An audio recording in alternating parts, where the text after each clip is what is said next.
फरवरी को प्रदेश का बजट पेश होने जा रहा है, जिस पर फर्स्ट इंडिया की टीम अपने खास कार्यक्रम बजट आपके द्वार के तहत उदयपुर पहुंची। इस दौरान फर्स्ट इंडिया से प्रधानमंत्री आर्थिक सलाहकार मंडल के सदस्य गौरव वल्लभ ने आगामी बजट, केंद्रीय बजट और मदर ऑफ ऑल डील्स जैसे अहम मुद्दों पर की खास बातचीत।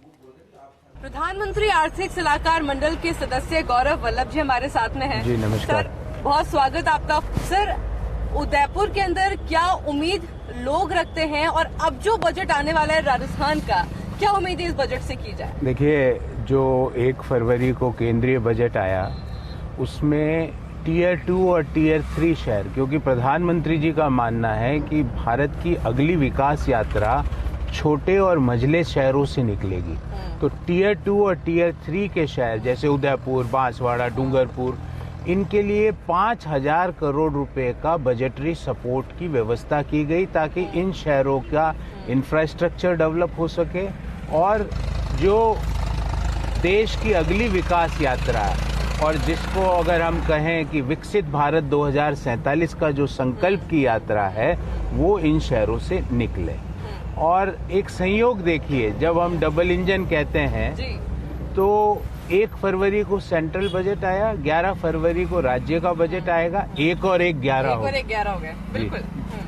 तो आने वाले समय में मुख्यमंत्री जी भजनलाल जी का भी मानना है और प्रधानमंत्री जी तो हमेशा इस चीज के पक्षधर रहे हैं कि विकसित राज्य ही विकसित भारत का निर्माण कर सकता है। अच्छा गौरव जी, मैं आपसे ये भी समझना चाहूंगी कि बजट से राहत की उम्मीद है, पर मुझे लगता है कि राहत अभी कुछ टाइम पहले ही मिली है। अगर राजस्थान की बात की जाए तो हैंडीक्राफ्ट से बहुत सारे जो कला है बहुत है यहाँ पर, और अभी जो डील हुई है दूसरी कंट्रीज के साथ में कि हमारे जो इंपोर्ट के अलावा जो एक्सपोर्ट है वो बहुत अच्छा हो सकता है, तो राजस्थान में कितना इम्पैक्ट पड़ेगा वो जरा समझाइए। 27 जनवरी 2026 को मदर ऑफ ऑल डील्स हुई है EU के साथ FTA के द्वारा, और 3 तारीख की शाम को अमेरिका ने अपने 50% टैरिफ को स्लैश किया 18%। इन दोनों का प्रभाव ये होगा कि राजस्थान का हैंडीक्राफ्ट, ये राजस्थान में ही होता है, भले ही वो जोधपुर हो, बालोतरा हो, जैसलमेर हो,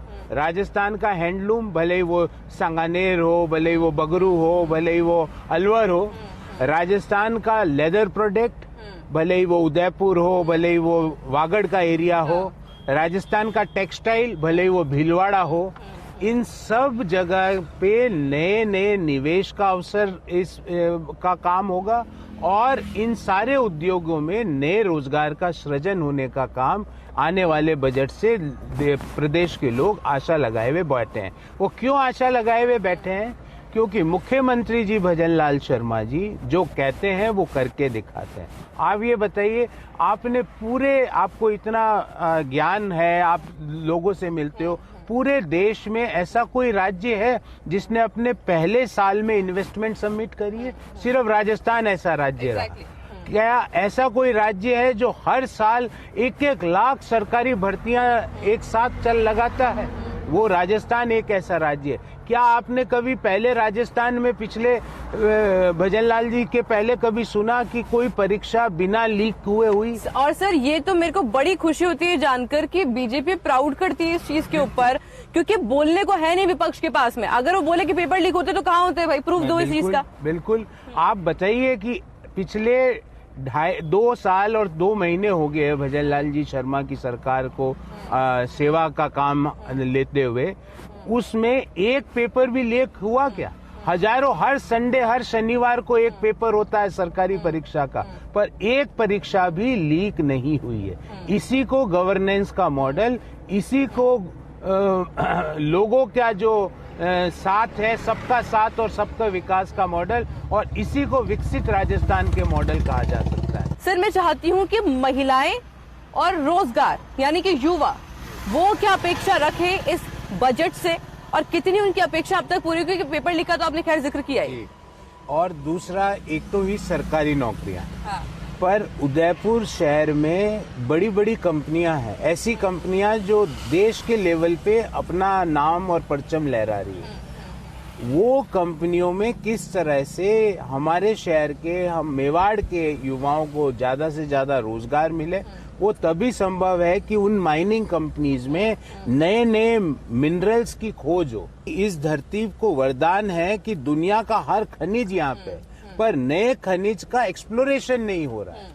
तो इस बजट में एक माइनिंग पॉलिसी तो राजस्थान सरकार की है ही, पर एक एक्सप्लोरेशन को कैसे ताकत दी जाए, प्राइवेट सेक्टर को एक्सप्लोरेशन में कैसे लाया जाए, ताकि सरकारी के साथ साथ प्राइवेट क्षेत्रों में भी उदयपुर के युवाओं को रोजगार मिले, इसकी व्यवस्था, इसकी आशा, इसकी अपेक्षा भी शहर के युवा आगामी बजट से करते हैं। अच्छा सर, अभी हम जिक्र कर रहे थे, आपने जिक्र किया कि खजाना बहुत है राजस्थान में, राजस्थान की धरती में बहुत खजाना है, तो क्या अपेक्षा की जाती है भविष्य में कि एक इंडस्ट्री हब के तौर पर राजस्थान और ज्यादा उभरेगा भविष्य में? बिल्कुल, देखिए ऑलरेडी जैसे मार्बल का हब मेवाड़ है, जिंक का दुनिया का हब मेवाड़ है, सिल्वर भी जिंक के साथ उत्पादन होती है, उसका भी हब मेवाड़ है।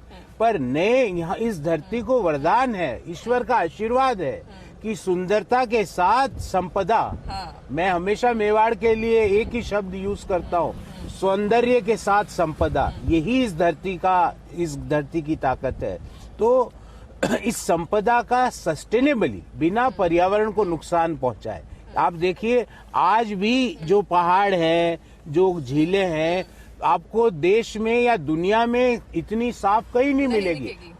ये क्यों होता है? क्योंकि यहाँ के लोग इस चीज को महसूस करते हैं। वो अगर कोई इस झील को गंदा करता है तो शहरवासी उसका हाथ पकड़ के रोक लेता है।